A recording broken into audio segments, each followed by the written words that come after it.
우리가 지난달에 제천 화재 참사로 많은 분들이 귀한 생명을 잃었습니다.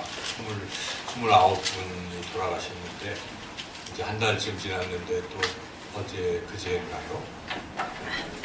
밀양에서 또 더 많은 수의 무려 38분이 또 돌아가셔서 참 안타까운 마음을 금할 길이 없습니다. 그래서 우리 온 국민이 참 마음 아파하는 이런 사건이 일어났습니다. 이런 화재가 이 땅에 없을 수는 없겠지만 이런 화재가 날 때마다 조금만 더 어떻게 준비도 잘하고 이렇게 했으면 그런 피해를 줄였을 텐데 하는 아쉬움이 참 많이 남습니다. 그래서 이번에도 이 제천 화재도 좀 잘 했으면 피해를 많이 줄이지 않았을까 하는 그런 생각을 해봅니다. 이 밀양 세종병원, 그래서 여러분들이 뭐 매스컴을 통해서 들었지만은 그 스프링쿨러라는 게 설치가 안 돼서 이 스프링쿨러가 우리도 이렇게 탁 돌면 바로 불이 났을 때 그 지점을 끌 수가 있으니까 더 이상 번지지 않게 할 수가 있죠.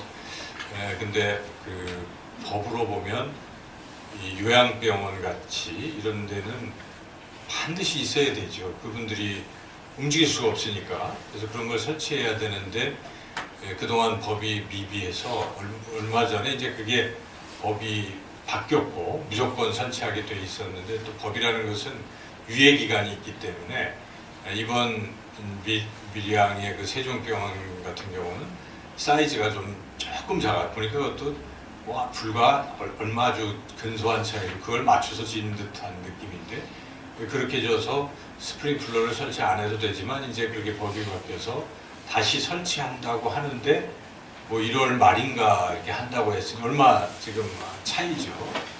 그래서 그걸 조금만 일찍 설치해도 그런 귀한 목숨들을 앗아가는 그런 것을 막을 수 있지 않았을까 해서 참 안타깝습니다. 또 이 불이 번질 때는 방화문이라는 게 있다고 합니다. 그 전문가의 이야기를 들어보니까. 그래서 1층에서 2층 사이에 문을 딱 닫으면 불이 이제 철문을 통해서 못 번지잖아요. 그리고 가스도 못 들어오는 것이죠. 그래서 이 방화문이 있다고 합니다. 그런데 방화문이 2층이나 3층이나 다 활짝 열려 있었다는 것이죠. 이것은 누군가가 그거를 닫아야 된다는 생각을 안 했거나 그냥 피하려고 문을 열었거나 원래 열려 있었거나, 그건 정확히 모르지만은 그것을 알았다면 문을 굳게 닫았으면 이런 피해를 막을 수 있지 않았을까 하는 생각도 해봅니다. 왜냐하면 불길 때문에 돌아가신 것보다는 유독 가스로 대부분 돌아가셨기 때문에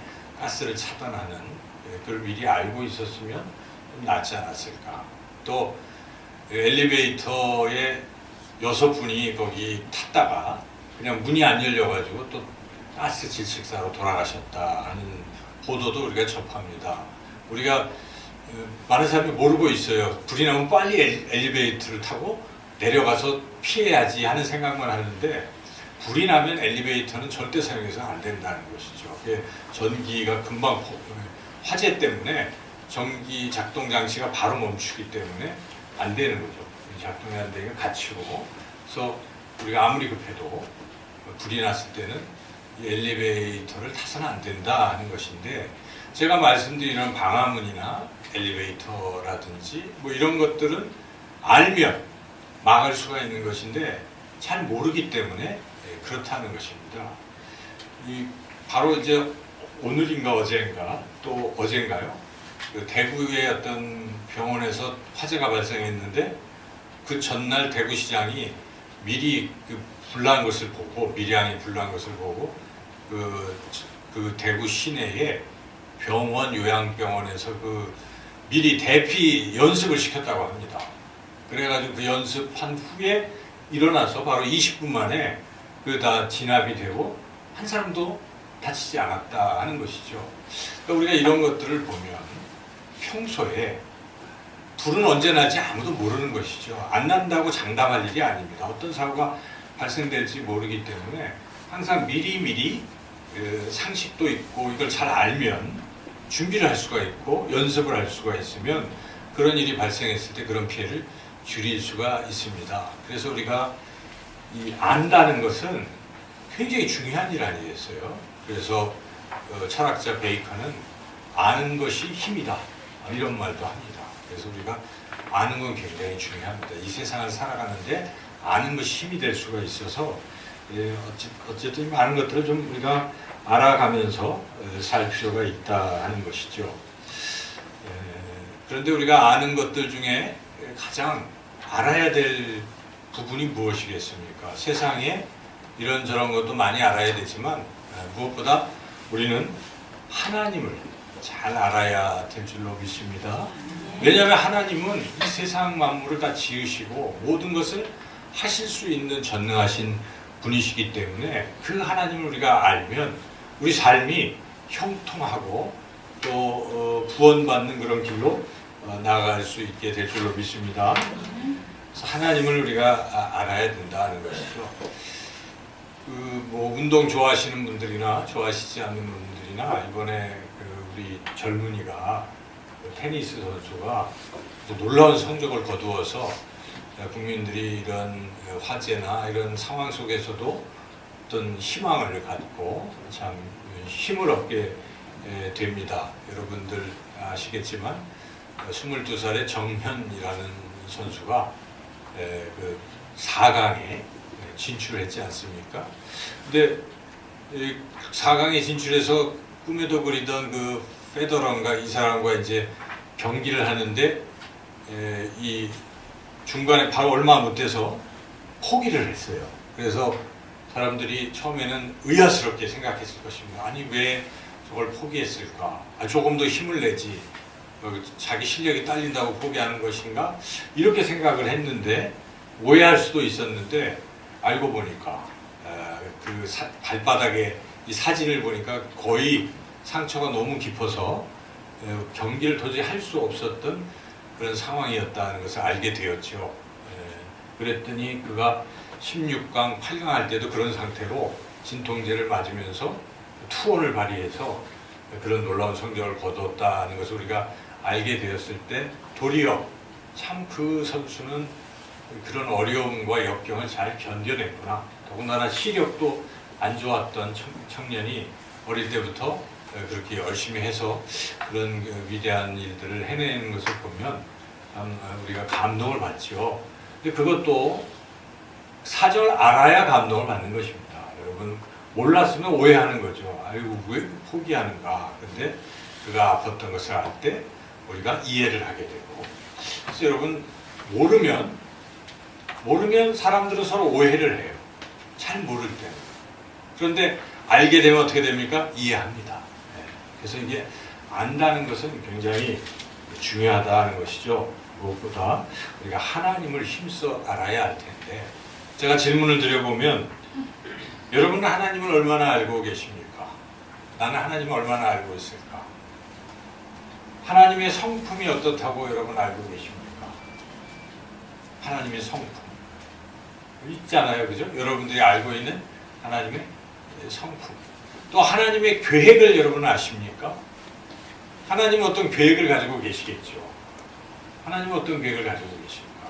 인류를 구원하시려는 계획을 하나님이 가지고 창세기 때부터 하나님은 다 그런 계획, 그걸 우리가 딱 어려운 말로 경륜이라고도 성경에 표현하고 있잖아요.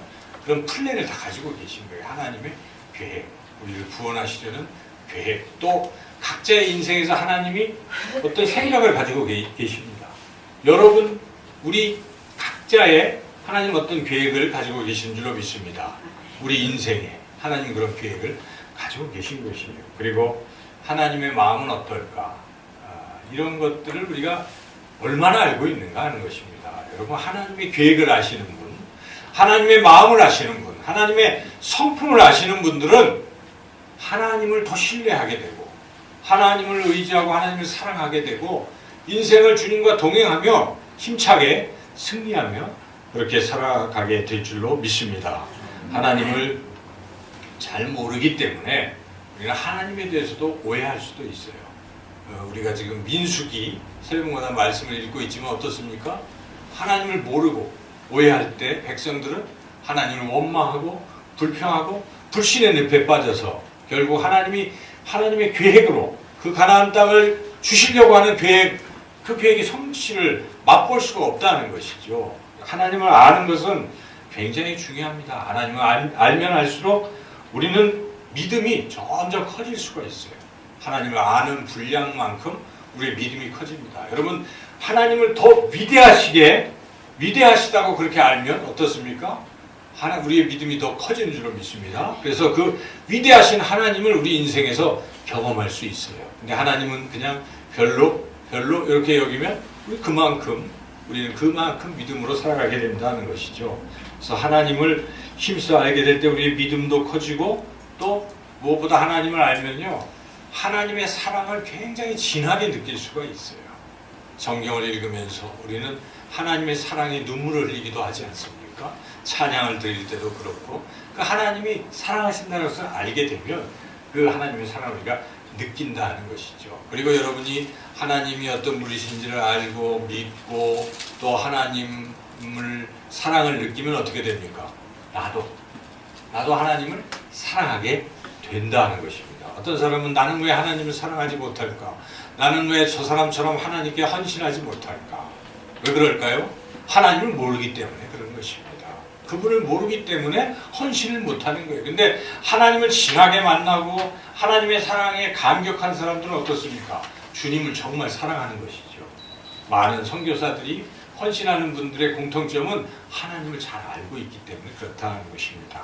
우리가 하나님을 잘 알아야 되는데 하나님을 모르면 어떻게 되는가요? 우리는 성경을 통해서 여호수아 시대와 사사 시대를 이렇게 비교해 볼 수가 있어요. 여호수아 시대에는 하나님을 잘 알았습니다. 그래서 하나님과 함께 그 가나안 땅을 막 정복하는 거예요. 여리고 성이 무너지고 그리고 계속 다 정복하고 땅을 분배하고 할 때 정말 하나님은 위대하시구나. 하나님의 은혜로 우리가 이 가나안 땅에서 살게 되었구나. 이것을 깨닫고 그 하나님과 함께 그렇게 살아가게 되었던 것이죠. 그런데 여호수아가 죽고 난 뒤에 어땠습니까? 성경은 사사시대에 기록할 때 저들이 하나님을 알지 못하더니 이렇게 기록이 되어 있어요. 그리고 그 뒤에 일어나는 일들을 우리가 아는 것처럼 이스라엘은 도탄에 빠지는 것입니다. 외적의 침입을 받고 그런 상황에서 근데 그 이유는 한결같이 하나님을 알지 못했기 때문에 그렇다는 것입니다. 우리의 다음 세대, 미래의 세대가 만약 하나님을 알지 못한다면 얼마나 그런 생을 살겠습니까? 그래서 우리가 부모 입장에서 자녀들에게 남겨줘야 될 가장 귀한 것이 무엇이겠습니까? 여러분, 하나님을 알게 하는 것인 줄로 믿습니다. 그래서 우리가 나의 사랑하는 책, 그거 찬양 부를 때도 그 어머님이 들려주시던 그 이야기를 듣고 은혜를 받고 그렇게 자녀들이 살아가는 것인데, 내가 내 자녀들에게 하나님에 대해서, 하나님의 이야기에 대해서 아무것도 안 해주고 그렇게 자녀들을 키우고 그저 만나면 야, 돈 벌어라, 세상에서 처세 이렇게 해야 된다, 공부 열심히 해서 훌륭한 직장을 얻거나 이런 얘기만 늘상 했다면 그 자녀가 어떻게 되겠어요? 다른 건 좀 못 해주고 못 가르쳤을지라도 하나님에 대해서 여러분들이 가르쳐 주었다면, 하나님을 알게 했다면 참 자녀들에게 귀한 선물을 준 것인 줄로 믿습니다. 우리는 어찌하든지 하나님을 알아야 되고 또 하나님을 알게 하는 그런 일들을 감당해야 하겠습니다. 어떻게 하면 하나님을 우리가 잘 알 수 있을까요? 여러분, 어떻게 하면 하나님을 잘 알 수 있을까요? 하나님을 잘 알 수 있으려면 크게 보면 두 가지를 하나님이 우리에게 주셨어요. 이 두 가지를 가지고 하나님을 알라는 것입니다. 첫째는 하나님의 말씀을 우리에게 주셨습니다. 이것을 우리는 성경책이라고 하는 것이죠. 이 성경책은 무엇입니까? 하나님께서 하나님의 사람들을 성령의 감동하심을 통해서 쓰게 하셔가지고 우리들에게 주셨어요. 주신 목적은 무엇이겠습니까? 이거를 읽고 하나님을 알라는 것입니다. 여러분, 창세기부터 요한계시록이 왜 쓰여져 있습니까? 하나님을 알게 하려고 쓰여진 것입니다. 그래서 우리가 성경을 읽을 때 가장 먼저 주목해야 될 부분이 무엇입니까? 하나님은 누구신가? 그런 관점에서 읽는 것입니다. 창세기를 펼쳐서 하나님이 누구신가? 하나님 누구십니까? 창세기 1장 1절을 읽으면 하나님은 온 세상을 만드신 분이시구나, 이렇게 하는 것입니다. 요한계시록 마지막 22장 21절 읽으면 어떻게 됩니까? 하나님 주 예수여 어서 오시옵소서, 이 땅에 오셔서 새하늘과 새 땅을 만드시고 세상을 하나님의 나라로 완성시키는 분이시구나, 이렇게 알아가는 것입니다. 그래서 계속 성경을 한 장 한 장 읽어가면서 하나님이 누구신지를 배우고 알게 되는, 그래서 우리의 믿음이 성장하고 하나님을 사랑하고 하나님 우리에게 예비하신 풍성한 복을 그렇게 받아 누리게 되는 줄로 믿습니다. 그래서 이 성경을 우리가 소중하게 여겨야 된다는 것입니다. 중세 시대의 사람들은 좀 안타까웠어요. 하나님을 아는데 굉장히 불리했습니다. 왜 그랬습니까? 이 성경이 있긴 했는데 아무나 못 읽었던 겁니다. 성경이 모르는 언어로 쓰여져 있어요. 라틴어로 쓰여져 있어요. 원래는 뭐 히브리어와 헬라어로 쓰여 있으니까 더 모르겠지만 그것을 라틴어로 번역을 했는데 라틴어도 이탈리아 사람들만 아는 것이지 고급 언어니까, 지금으로 말한다면 영어쯤 되니까 보통 사람들은 영어를 잘 모르니까 모르는 거예요. 성경은 신부님들만 읽는 이런 식이었어요. 그래서 그런 얘기를 듣고 성경을 읽었다기보다 교회에서 뭐라 하면 그게 어떤 얘기인지 틀린지 맞는지도 모르고 그냥 무조건 듣는 식의, 그렇게 하나님을 알아갔던 것이죠. 이것이 잘못된 것임을 알고 종교개혁자들이 이 성경을 모든 사람들의 손에 이렇게 쥐어줄 수 있도록 번역을 시작했던 것이죠. 영어, 독일어, 뭐 프랑스어 등등 해서 그때 당시 유럽의 모든 사람들은 드디어 종교개혁 이후에는 다 성경을 읽게 된 것입니다. 성경을 읽고 하나님을 알아가게 되는 것이고, 우리는 얼마나 행복합니까? 또 이렇게 누군가 번역을 해줬어요. 한글로. 여러분 지금 한글 모르는 분들은 거의 없잖아요. 여러분도 성경을 다 읽을 수가 있어요. 우리가 읽기만 하면 하나님을 알아가게 될 줄로 믿습니다. 귀한 선물을 우리가 받았어요. 그럼에도 불구하고 과연 우리는 이 하나님을 얼마나 알아가려고 노력하고 있는가? 여러분 성경을 얼마나 읽었습니까? 만약 누군가 물어본다면 성경을 몇 번 읽으셨습니까? 마음속으로 대답할 때 내가 교회 다니는데 성경 한 번도 못 읽어서 이렇게 대답하기 참 부끄러운 일 아니겠어요? 적어도 내가 하나님을 믿는 사람이라고 한다면 하나님의 말씀이 성경을 한 번은 읽어봐야죠. 일독은 해봐야죠. 그럼 혹시 아직도 성경을 일독같이 못하신 분들이 있다면 꼭 오늘 이 말씀을 들으시고 나를 잡으셔가지고 한 일주일만 그냥 꼽아 읽으시면 다 읽으십니다. 그렇죠? 성경을 한번 통독해 보실 필요가 있어요. 어떤 분은 성경을 100독을 했다, 200독을 했다는 분들도 계신데 이 진리의 말씀, 하나님이 어떤 분이신지를 알게 하시는 이 성경을 늘 읽으시기를, 그래서 하나님 힘써 알아가시기를 주님의 이름으로 축원합니다. 둘째로 우리가 하나님을 어떻게 알아가는가? 성경과 플러스 또 하나 하나님 우리에게 주신 것이 바로 성령님이라는 것입니다. 성령님을 통해서 우리는 하나님을 알아갈 수 있습니다. 여러분 오늘 짧은 한 절이긴 하지만 이 한 절의 말씀 우리 다시 한번 천천히 함께 합독하겠습니다. 우리 주 예수 그리스도의 하나님, 영광의 하나님께서 아버지께서 지혜와 계시의 영을 너희에게 주사 하나님을 알게 하시고, 지혜와 계시의 영이 바로 뭘 말하겠습니까? 성령님입니다. 그러니까 하나님 아버지께서 성령님을 우리에게 주셨어요. 예수님께서도 보혜사 성령님을 우리에게 보내신다고 말씀하셨어요. 그리고 오순절날 성령님이 강림하셨습니다. 그 성령님이 모든 사람에게 임한 것입니다. 예수님을 믿는 사람에게는 다 성령님이 임했어요. 그 성령님을 통해서 우리는 무엇을 할 수 있겠습니까? 오늘 말씀을 보니까 우리는 하나님을 알게 되는 줄로 믿습니다. 그런데 과연 우리가 성령님을 얼마나 의지하고 하나님을 알아가는데 성령님과 얼마나 우리가 깊은 관계를 맺고 있는가를 우리가 심각하게 생각해 봐야 된다는 것입니다. 성령님은 구체적으로 어떻게 우리에게 하나님을 알게 하시는가? 세 가지 과정을 통해서 하나님을 알게 해주십니다. 첫째는 성령님은 내적 증거를 통해서 하나님을 알게 하십니다. 어려운 말씀인데요. 내적 증거라는 것은 이 성경에 대해서 말하는 것인데, 성령은 성경에 대해서 내적 증거를 하시는 분이시다. 내적 증거는 증인이라는 것입니다. 이 성경이 하나님에 대해서 말씀하시는 것이고 이게 진리다 하는 것을 증언하는 분이 누구냐면 성령 하나님이라는 것입니다. 그래서 여러분, 어떤 사람은 성경을 읽어도 1독, 10독을 해도 이게 믿겨지지가 않아요. 그런 사람들이 있을 수 있어요. 그렇죠? 오히려 비판하는 이런 사람도 있지만, 어떤 사람은 한 번을 간신히 읽어도, 또 어떤 조금만 읽어도 그냥 눈물이 왈칵 쏟아지고 하나님의 음성을 들었다고 얘기하는 사람들이 있어요. 여러분들이 그러신 분인 줄로 믿습니다. 여러분 성경을 읽을 때 와, 하나님 음성을 듣는 거예요. 왜 그렇습니까? 성령님이 계셔서 그래요. 성령님이 이 말씀이 그냥 활자가 아니라 우리에게 하나님의 음성으로 믿겨지게 하시고 들려지게 하시는 줄로 믿습니다. 그래서 여러분 성경 읽을 때 꼭 그런 기도를 하셔야 돼요. 성령님, 이 말씀을 제가 읽을 때 믿어지게 해주시고 하나님의 음성으로 들려지게 해주세요. 기도하시면 하나님은 반드시 응답하시는 줄로 믿습니다. 그래서 성경 읽을 때 꼭 그렇게 해야 돼요. 성령님, 성령님. 제가 새벽 예배마다 성령님께서 이 말씀을 깨닫게 해주십시오. 그렇게 기도를 하는 거예요. 그렇게 해야 되는 거예요. 여러분들이 성령님을 통해서, 성령님의 내적 증거를 통해서 이게 하나님의 말씀이다, 진리다 하는 것을 깨닫게 되고 믿게 된다 하는 것이죠. 두 번째, 성령님은 어떻게 역사를 하시는가? 어려운 말로 조명하신다라고 그렇게 표현합니다. 조명이라는 것은 빛을 비추는 게 조명이잖아요.